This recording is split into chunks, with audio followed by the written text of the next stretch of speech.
This episode of the Totally Rad Show is brought to you by Gamefly. Coming up, it's the 5th installment of the Elder Scrolls series, the epic RPG, Skyrim.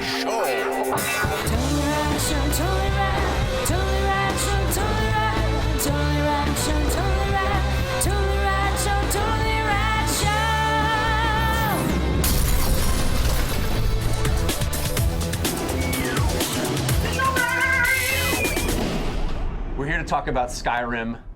Let's talk about it. So matter of fact, it's happening. This is the reason I play video games, is Skyrim. Skyrim comes out tomorrow. Today is 11/10, 11/11/11. It's the release of Elder Scrolls V, Skyrim, the latest gigantic open world experience from Bethesda.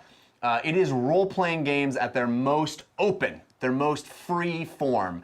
It's basically like people wearing kilts. This is that equivalent to role-playing games. Yes. Just completely free and open. Feel the breeze on your balls. Everything. Yes.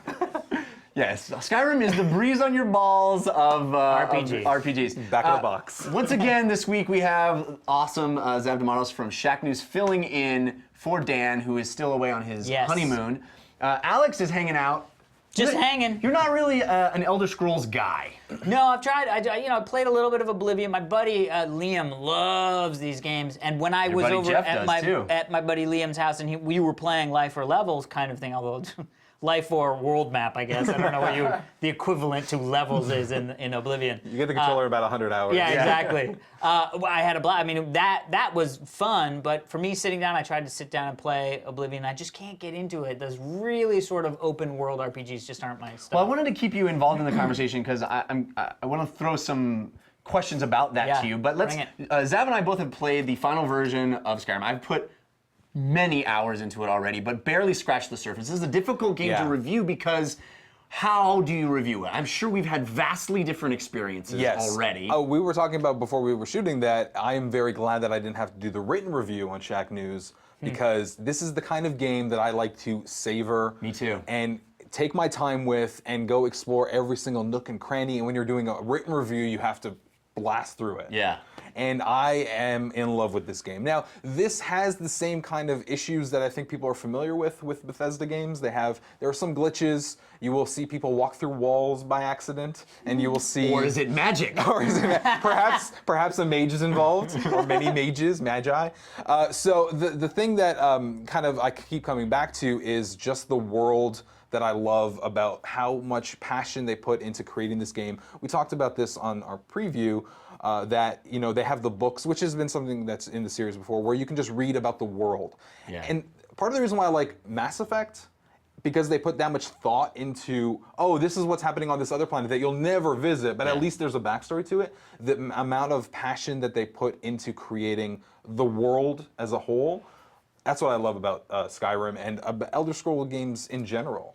Yeah, I mean, Alex, you know how much I love the George R. R. Martin books, and I feel like Skyrim feels like a Song of Ice and Fire video game. First of all, you're in that Nordic, cold, snowy, winter is coming type location, and the game is as political as it is action-packed. Of course, tiny minor spoilers here, maybe perhaps. You are dragonborn this time, so the game has to do with dragons. And one of the things that I have fallen in love with this game is how they've integrated the dragon powers into the game. Right. Because you learn dragon words which give you extra special magic powers. Right. They're more powerful than just magic spells that you would learn. But you not only have to discover the word, but you also have to then slay a dragon and absorb its essence in order to empower that word, to fuse it with energy. So it's this two-pronged thing, and man, the dungeons are so beautifully designed because 9 times out of 10, you'll be given a quest where you have to go into a dungeon, and you can go in and complete that quest in that dungeon by going this far, but if you continue going in that dungeon and explore all the way, you'll get to the end and you'll find a dragon word on the wall. Right, yeah. And then you're like, oh, I want to go out and hunt me a dragon. I gotta find me a dragon. And those dragon encounters are some of the most thrilling, epic moments I've had in a video game. Have you killed dragons? I purposely actually avoided it other than the very first one. And here's the reason why is sort of, it reminds me of BioShock. Remember in BioShock when you'd play and you'd kill all the splitters? Or what were they called? Splicers. Splicers, sorry. Yeah. When you saw a big daddy, there was this daunting moment of, oh, am I powerful enough? Do I have everything I need? Am I going to be able to face off against this? And that's what I feel Skyrim provides with the dragons. Because it comes to a point when you play Oblivion, and I played Oblivion for about 117 hours, that I can just kill everything that's around me, whatever, okay, whatever. There's 100 guys coming at me, throw a couple spells at you, you're dead. This is totally different because you have these giant creatures that you have to fight like the big daddies. They're always scary, regardless of what your level is or what abilities you have. Yeah. It's sort of like playing all those best parts or all of the boss fights of like Shadows of the Colossus, where you are fighting these giant monsters. And I just think it's great. There are some issues. I mean, the engine looks. We played on 360. We should mention that. Yep. The engine itself, the environments look beautiful. I agree. Characters still look a little weird. People say that. I don't have a problem with them. The human characters look strange. All of the other characters that are in the world look okay. Creatures. Fine. The combat is different now because it's now left and right trigger. Yeah. You can sort of equip left hand and right hand, whatever you want. Yeah, you can do. I love the quick menu, the favorite menu. It's so elegant. It's great, and it's one of those games that I think, we're talking about it the day before it comes out. We've only had it for a few days, but it's something that I know that I will be playing for a very long time. Yeah. My only issue with the new interface, I love the new interface. I think they've solved almost everything. The only problem I have is the new map, which is much prettier than it ever has been, but less functional. It is. They don't show you roads between places, and I don't understand that. It also, another problem is that it's a 3D map, and when you try to go around it, or you don't realize that it's a 3D map at first. So when I was playing it way back when at a preview event, I was trying to go what I thought was a straight road, and didn't realize I was trying to go over a giant mountain. Yeah. And you get into like the clairvoyance. The clairvoyance spell is so useful because it shows you point A to point B. I want to spoiler cam this next bit, so you can, if you don't want to hear this spoiler. You didn't like the dragons. No, I didn't like the dragons. Because one of the things that they haven't revealed up to this point is that there are werewolves in the game. Yes. Did you become a werewolf? I did not. Did you do the quest where you have to become a werewolf? No, I'm close. But here's the thing that I love about it, as someone who's played Elder Scrolls for such a long time, the amount of fan service that goes into these games, and the fact that that's even in there, hasn't been in there since Morrowind. Yeah, it's a badass quest line to get you there too. Well, didn't they have vampire stuff in Yeah, vampire stuff still is in this too. Yeah, I killed a vampire just recently. I think the werewolves were. It's so great, dude. Yeah, all right. What else about the main storyline? How much? Like, tell me some story stuff that you like or dislike. Well, I've kind of gone off into a side quest thing where basically all of the stuff that I've really approached was trying to go into all of the caves that I can to sort of learn more about the underground of the world, like the Thieves Guild. When we did the preview, I got to close to the end of the Thieves Guild stuff, and I actually made a bunch of mistakes along the way, but it was a great time for me to go back and correct those mistakes, and now I'm a much better thief for it. Nice.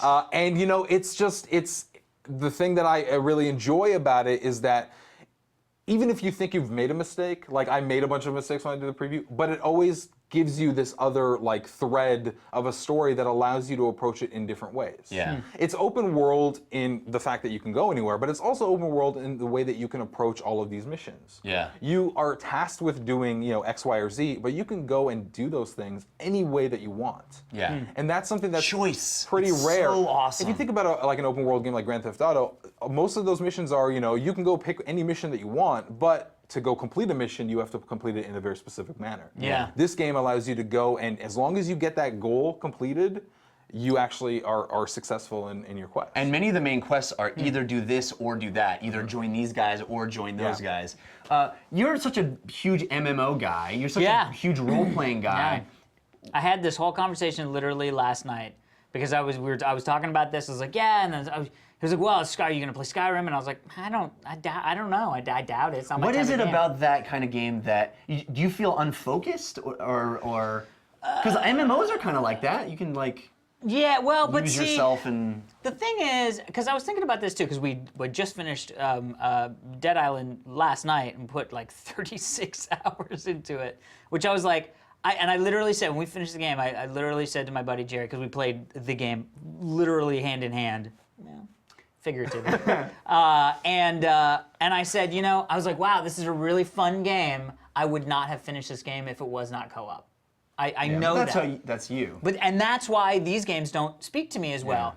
If you and I could go on those missions together, this would be probably the most amazing MMO I've ever played, or co-op game I've ever played.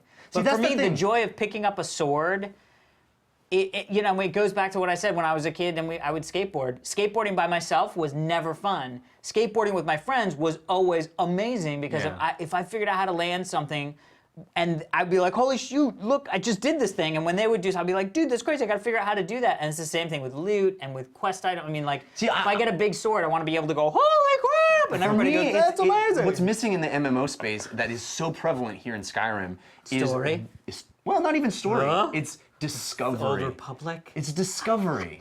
There's no discovery in MMOs. Everybody has been there before. Maybe, but everybody will have been there before me. I'm in my own world. I'm crafting my experience. I see. Yeah, I see what you mean. What Skyrim does so beautifully is they tell you to go to a place that's way over here on the map is the next point of your quest. Yeah. But you have to go through a town or two to get there, and there's interesting stuff all around you. You can spend all your time discovering potions for alchemy, or sneaking into people's homes and looking through their dresser. It's like, honestly, this is a stalker simulator. Are we still playing a video game? You're like, oh, it's so great.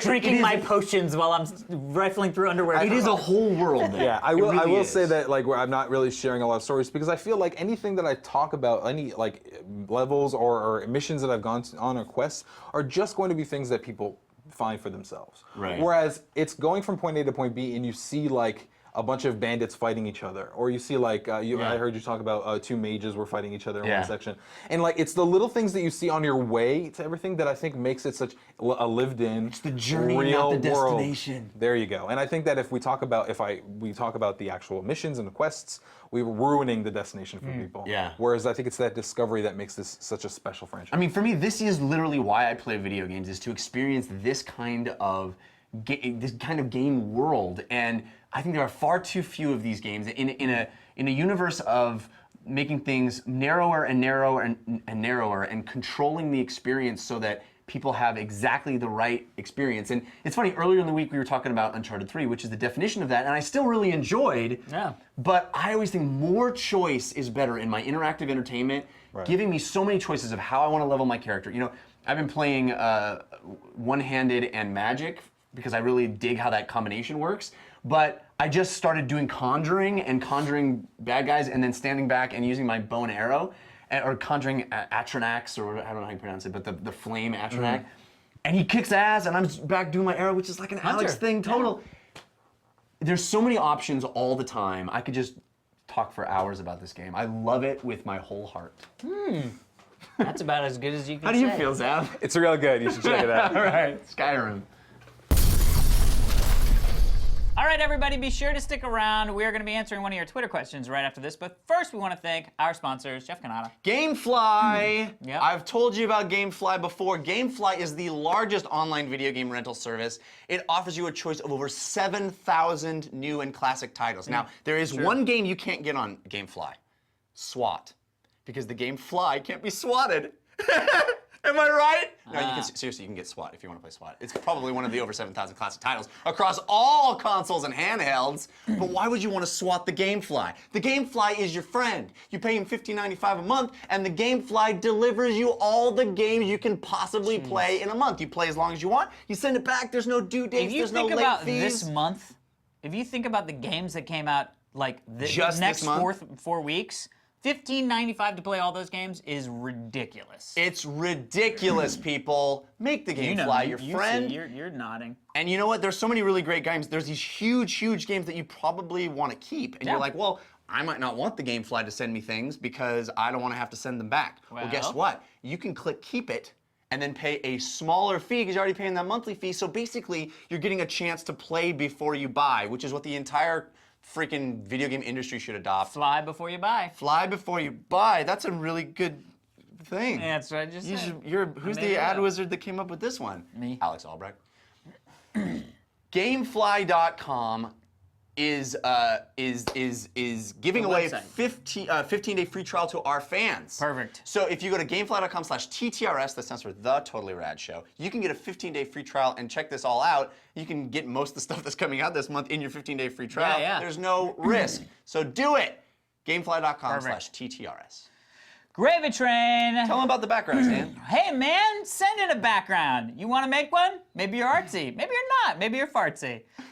Whether you're artsy or fartsy, send in a background. Oh, God. Fans@totallyradshow.com. We're going to get so many fartsy backgrounds. You're too fartsy and you don't know where to get our logo? Well, go to flickr.com/totallyradshow.